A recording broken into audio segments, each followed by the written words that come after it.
Hello ladies and gentlemen, welcome to your HIMediaTV news updates. I am your host, and today expert views are split on the effectiveness of business cuts and the latest bipartisan tax deal.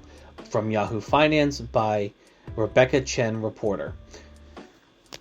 Lawmakers are inching closer to a deal on a bipartisan tax package that would temporarily restore some popular business tax breaks. The Tax Relief for American Families and Workers Act of 2024 would reinstate three major business-friendly tax benefits intended to spur investment and economic growth, allow companies to deduct more for things like research and development, equipment investments, and interest expense.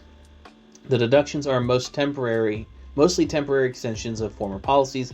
Even so, experts are already at odds on whether they should be on the table in 2025 when a much larger tax negotiation is expected to take stage. Quote, you often hear proponents of these business tax breaks talk about how this is going to put money in American workers' pockets. David Mitchell, Senior Fellow for Tax Regulatory Policy at the Washington Center for Equitable Growth, and a think tank for researching economic inequality, told Yahoo Finance, they say they're going to increase productivity, but that's going to eventually trickle down to workers, and you just don't see that.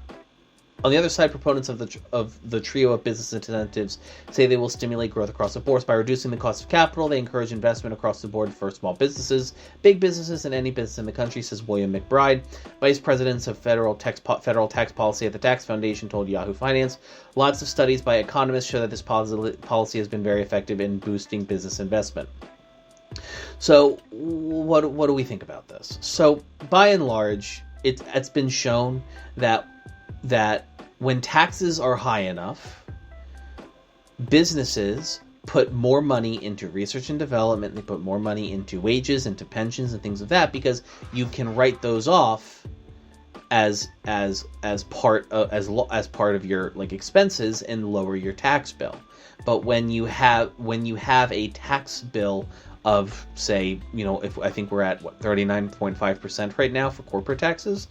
No, what happens is that all that extra money that is saved doesn't go back into the business. It goes into the pockets of shareholders. When you cut taxes, fundamentally, yes, there might be some level of growth of investment, but the actual it'll be in maybe things like opening new. It might be opening new products, trying new things, but it very rarely involves A, hiring more people, and B, paying those people more money. So fundamentally, at the end of the day, if you want to, taxation is not a black and white issue. It's never been a black and white issue, and the notion of high taxes spurns business investment is a lie.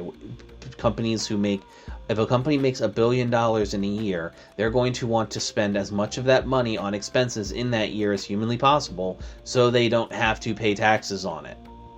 And when you have a lower tax bill, if you show that you made less money, your taxes are lower, and therefore your board is able to get more under that system. At this point, it's just, I'm not opposed to there being tax breaks for small businesses, but I wonder, at what point do all of these tax breaks for businesses become redundant and just end up taking money out of the American people's pocket? But that's just me. Ladies and gentlemen, thank you so much for listening to your HIMediaTV news update. I am your host. Thank you for your time, your viewership, your listenership, and I'll see you guys next time.